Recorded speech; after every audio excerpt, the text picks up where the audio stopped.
नमस्कार, मेरे चैनल में आपका बहुत बहुत स्वागत है।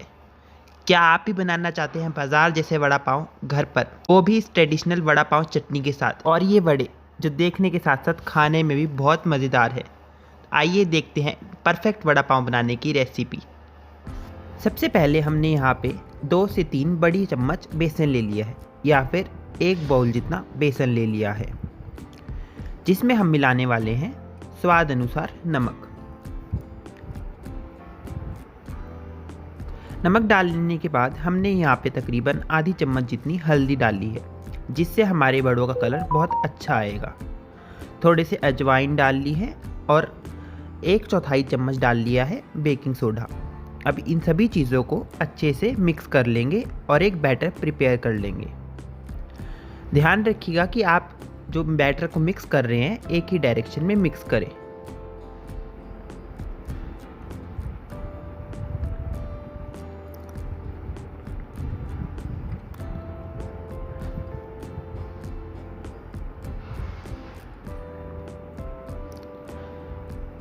जैसा कि आप देख सकते हैं हमने यहाँ पे परफेक्ट कंसिस्टेंसी का बैटर बना लिया है। अब यहाँ पे हमने एक कढ़ाई ली है, जिसमें तकरीबन 2 चम्मच कोकोनट पाउडर डाल लिया है। हम यहाँ पे चटनी बनाना शुरू कर रहे हैं। गोल्डन ब्राउन होने तक इस कोकोनट पाउडर को हमने यहाँ पे कुक कर लिया है। जैसे ही हमारे कोकोनट पाउडर का कलर गोल्डन ब्राउन हो जाएगा, हम इसे कढ़ाई से बाहर निकाल लेंगे।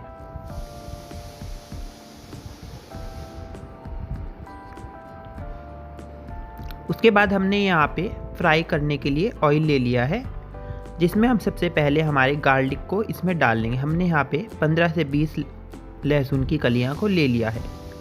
और सबसे अच्छी बात यह है कि आप चाहे तो इसमें गार्लिक बिना छीले भी डाल सकते हैं, मतलब छीलने का झंझट नहीं है। क्योंकि हम यहाँ पे गार्लिक को फ्राई कर रहे हैं तो हमें छिलके पता भी नहीं चलेंगे। हमारा गार्लिक भी गोल्डन ब्राउन हो गया था, इसलिए हमने इसे तेल से बाहर निकाल लिया है। अब यहाँ पे हमने 1 कटोरी जितनी मूंगफली ली है। इनको भी हम अच्छे से गोल्डन ब्राउन होने तक ऑयल में फ्राई कर लेंगे।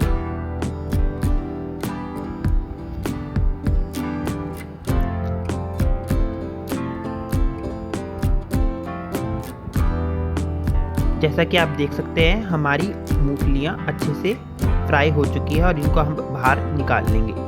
अब हमने जो बेसन का बैटर तैयार किया था उससे यहाँ पे हम कुछ भजिया बना रहे हैं। इसको भी हम चटनी के साथ ही पीसने वाले हैं और चटनी में ही यूज़ करने वाले हैं। जी हाँ, ट्रेडिशनल तरीके में जो हमारी भजिया होती है उसको भी चटनी में यूज़ किया जाता है। मैं एकदम आपको परफेक्ट रेसिपी बता रहा हूँ चटनी की।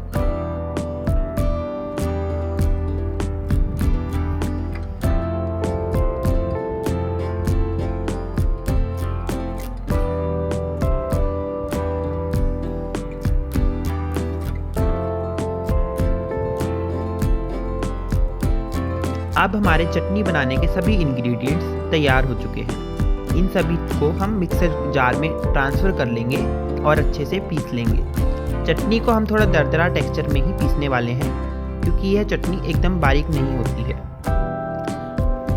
साथ ही हमने यहाँ पे डाल लिया है 3 से 4 चम्मच red chilli powder. Red chilli powder एक एसेंशियल एलिमेंट है हमारी चटनी का। अगर आप ज़्यादा तीखा नहीं खाते हैं तो आप कश्मीरी लाल मिर्च का भी यूज़ कर सकते हैं। हमारी चटनी बनकर तैयार हो चुकी है और अब हम इसे निकाल लेंगे एक बोल में। देखिए कितनी बढ़िया चटनी बनी है। आइए शुरू करते हैं वड़ा बनाने की रेसिपी।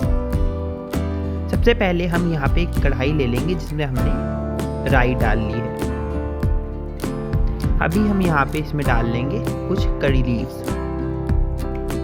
हम यहाँ पे नॉर्मल आलू की जो सब्ज़ी होती है वही बनाने वाले हैं वड़े के लिए। नॉर्मल तरीके से हमने यहाँ पे डाल दी अपनी हल्दी और बॉईल किए हुए पोटैटोज। हमारे आलू को अच्छे से तड़के के साथ हम यहाँ पे मिक्स कर लेंगे और साथ ही साथ हल्का हल्का मैश भी करेंगे। इसके बाद हमने यहाँ पे डाल ली है आधी चम्मच जितना धनिया पाउडर और साथ ही में डाला है स्वाद अनुसार नमक। अब इन सभी चीज़ों को अच्छे से मैश कर लेंगे, ताकि हम जब बॉल्स बनाएं तो हमें कोई दिक्कत ना आए।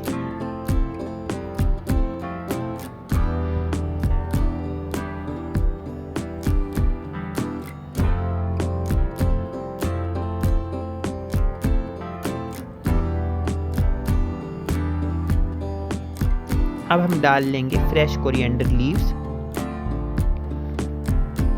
अगर आपके पास नहीं है तो आप स्किप भी कर सकते हैं।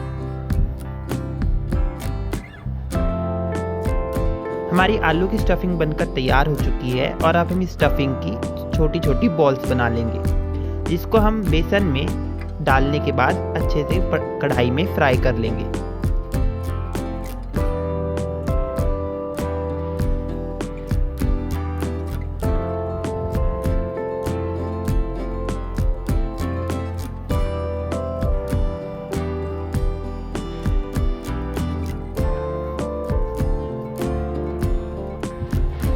अब बहुत ही सुंदर गोल्डन ब्राउन कलर के साथ हमारे बेसन के वड़े बनके भी तैयार है और इसी तरह हमने यहाँ पे सभी वड़ों को फ्राई करके रेडी कर लिया है और ऑलमोस्ट हमारे वड़ा पाव बनकर तैयार है।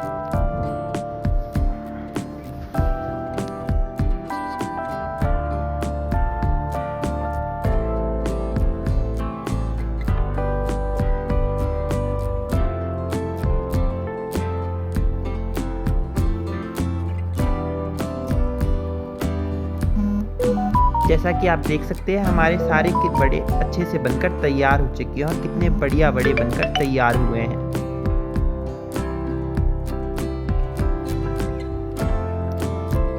हमने यहाँ पे पाव को बीच में से कट कर लिया है और उसके ऊपर अपनी बनाई हुई चटनी को लगा लिया है। यहाँ पे साथ ही मैंने लगाई है थोड़ी सी हरी चटनी।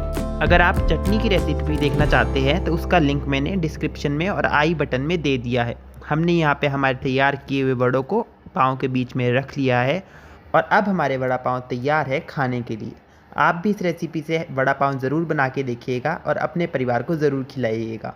उम्मीद है आपको मेरी रेसिपी पसंद आई होगी। चैनल को सब्सक्राइब और वीडियो को लाइक ज़रूर कीजिएगा।